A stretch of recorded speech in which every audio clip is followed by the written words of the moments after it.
Leonardo DiCaprio. Il est jeune, il est beau puis je peux pas me retenir plus longtemps. Poisson d'avril! Bonne fin du monde, mesdames et messieurs. Alors, tout d'abord, des nouvelles de moi. Écoutez. Avez-vous entendu? Je gigue! Riverdance! Ah, je suis excité, je me peux plus. Vous savez, on peut tout exprimer par la gigue, hein? La peur, la surprise, les fluctuations du yen par rapport aux marques allemandes. Ah non, c'est extraordinaire. Parce que vous savez, quand je suis né, le docteur a dit à mon père, cet enfant-là sera jamais capable de giguer. Et là, mon père, qui était très déçu, a dit à ma mère, peigne-les sur le côté, ça paraîtra pas. N'empêche, ça a marché. Un petit coup de brosse, puis tout le monde disait sur la rue, hey, tu gigues, toi. Mais dans ma tête, sous ma jolie raie, je savais qu'un grand pan de l'existence m'était désormais interdit. Et ça a été comme ça jusqu'à ce matin, alors qu'un miracle est survenu. J'étais dans le lit, à moitié endormi, ce bord-là. Et là, j'ai entendu une voix. C'était Mario Lirette. J'étais très étonné parce que ça faisait longtemps qu'on ne s'était pas parlé. Il est rendu à Gatineau, wow, ça va très bien, ces affaires. Il m'a dit, Marc, on a attaché le patron, les prix sont fous. Il devait être en remote aux Galeries de l'Outaouais. C'était un maudit beau centre d'achat. Hein? Donc, il a dit, Marc, lève-toi et gigue. Ben, c'est ce que j'ai fait et depuis, je gigue. Vous aurez compris que tout ceci n'est qu'une métaphore. J'ai seulement voulu illustrer et m'indigner par ce conte de la misère du peuple de l'Irlande du Nord, figé dans une interminable guerre de religion. Power to the people. Bien, ne manquez pas demain, alors que je danserai le Bunny Hop pour dénoncer le chocolat de Pâques. Maintenant, pour les nouvelles de la fin du monde. Alors, je ne me souviens plus qui, mais quelqu'un a déjà dit que les meilleures choses de la vie sont gratuites. Je pense que c'est Claire Lamarche. Non, elle a dit, bâtard, je pense que la soupe au pois passe pas. Bon, qu'importe.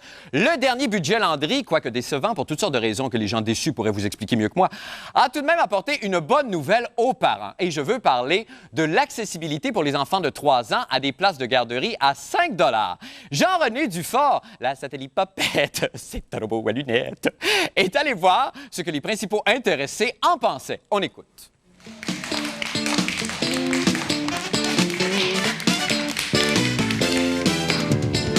Bonjour et bienvenue à Génération TQ. Hier, le ministre Bernard Landry a annoncé l'ajout de 50 millions sur 2 ans pour donner suite à l'engagement de créer 23 000 places en garderie.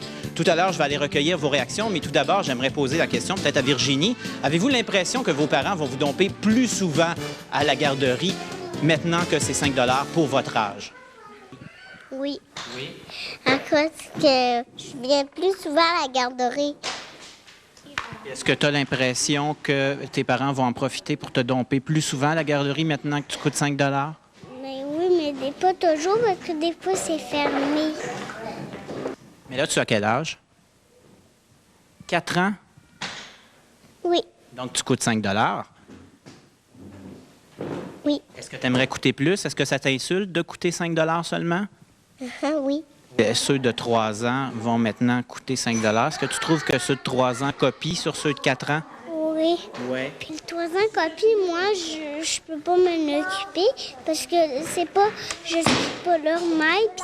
Puis quand ils changent sa couche, ben ils comprennent pas, puis ils pleurent à la garderie. En cause qu'en bas, en haut, il n'y a pas vraiment de toutou et de poupée, il faudrait en avoir. OK. Donc, il faudrait une subvention aussi pour les toutous et poupées. Oui. C'est vrai. OK. Non, je veux pas! S'il vous plaît. Non, il faudrait quand même garder son calme. On n'est pas à Geraldo ici, là.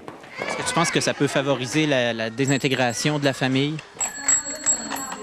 Ou au contraire, ça va aider beaucoup plus financièrement les familles? Bien, malheureusement, c'est tout le temps qu'on avait. Je vous remercie beaucoup d'avoir participé. Ça a été fort intéressant. On se reparle au prochain budget et d'ici là, à la prochaine.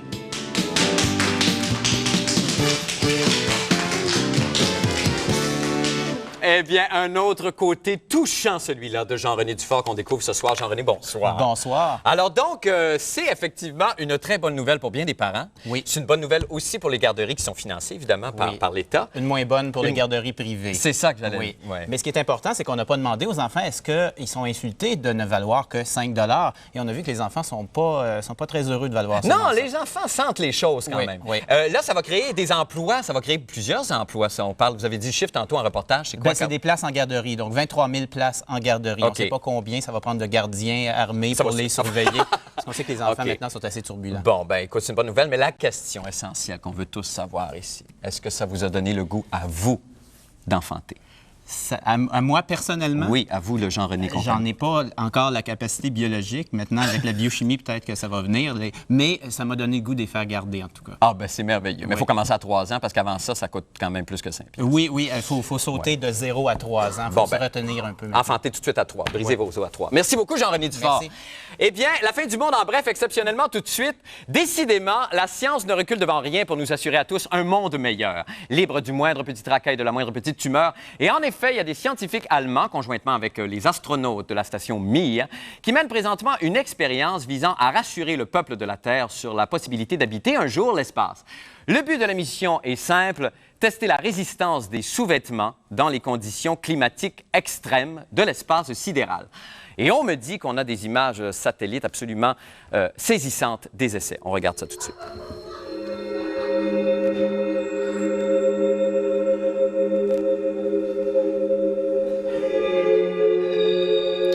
Un grand pas pour l'homme. On s'en va faire une petite pause et on revient tout de suite après avec d'autres nouvelles. Restez là. La fin du monde est à 7 heures. La fin du monde. Bien, de retour à la station Mir où se poursuivent les tests de sous-vêtements.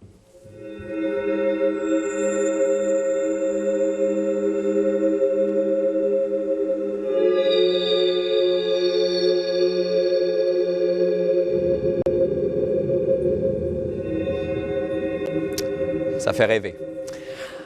Alors, par un soir de méchante brosse, vos parents, monsieur et madame Tassé, qui aimaient particulièrement les merveilles de la technologie et le bingo, ont décidé de vous prénommer Pitoun, Pitoun Tassé.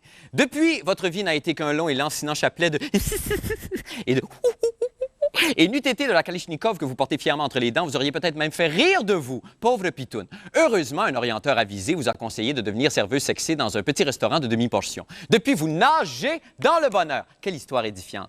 Il en est de même pour une cohorte de Laplante, Legros, Boucher et autres personnes affublées d'un nom prédestiné qui ont réussi à s'épanouir dans leur travail. Isabelle Maréchal, la Xéna du saut au récollet, en a rencontré quelques-uns. C'est très dur porter un nom. Hein. Il y a une expression qui dit porter son nom. Alors, quand on a un nom qui signifie quelque chose et que par hasard, ça correspond à ce qu'on fait, il faut le porter. Un peu comme une croix. Alors, on le porte.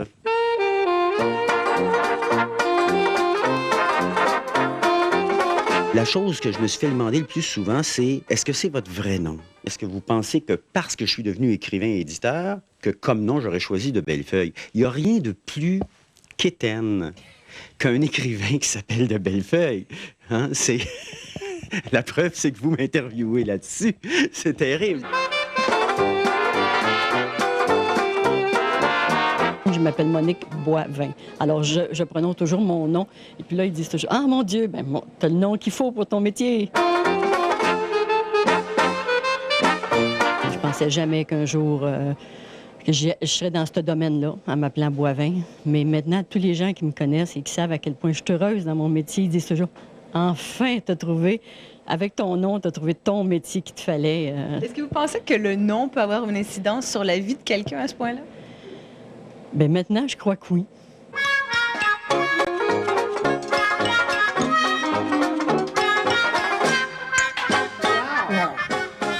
Ça marche.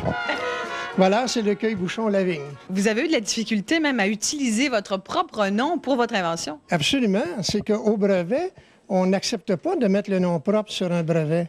Donc, à ce moment-là, moi, j'ai expliqué que Lavigne, en 2 mots, Lavigne, avec le V majuscule, qui signifiait un cep, un cépage, un pied de vigne. Alors, c'est à ce moment-là qu'ils ont accepté le brevet pour Lavigne.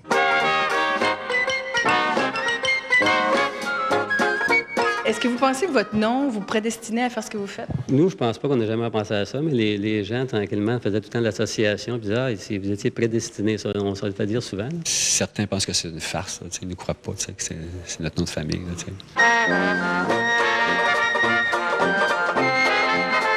Je m'appelle Michel Desroches et je suis tailleur de pierre. Moi, de même, je suis tailleur de pierre et je m'appelle Pierre Desroches. On travaille la pierre depuis qu'on est petit gars. On est petit gars. On a tout le temps aimé travailler la pierre. On joue avec la pierre, on ramasse la pierre, même dans nos temps de loisirs. Fait que peut-être que c'est une certaine destinée. Là,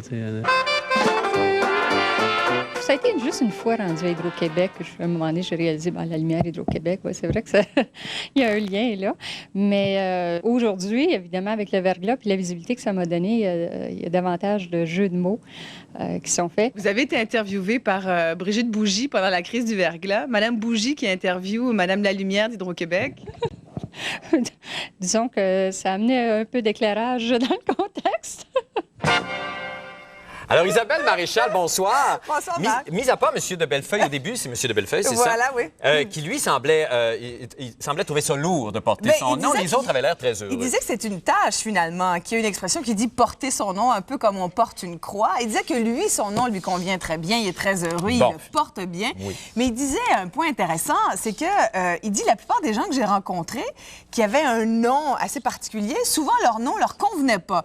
Il me parlait d'une de ses amies qui s'appelait Madame la Tortue, qui était une fille qui était hyper rapide, très énervée, très speedée. Et il y avait un autre ami, il y a beaucoup d'amis, M. de Bellefeuille, et il me disait qu'il y avait un de ses amis qui s'appelait Le Pitre, qui était vraiment pas comique du tout, qui avait aucun sens de l'humour. Alors, bon. Alors ça, c'est pire, finalement. Oui, finalement, c'est mieux d'avoir un nom qui est prédestiné, qui amène à ce que vous faites, parce que voyez-vous, bien des gens dans le reportage ont admis que c'était un avantage. Madame Lalumière, chez Hydro-Québec, me disait, écoutez, tout le monde se souvient de mon nom. Oui, ça, tout le monde dit Madame Lalumière. Ben oui, Hydro-Québec. Ben oui. Alors... Mais c'est le prénom qui fait l'individu, bien souvent. Souvent, c'est le prénom qui est le plus lourd. Oui, Monsieur Bellefeuille voulait changer son prénom. Il m'a dit, j'y ai pensé une fois. Oui. Il dit Normand. C'est ordinaire. Ben oui, Roger. Roger, c'est beaucoup mieux. Marc. Ah, ben oui, Marc, c'est tellement original. Hey, merci beaucoup, Isabelle. Merci. Merci bien. Un dernier coup d'œil avant d'aller à la pause au essai de sous-vêtements à la station Mir. Regardez.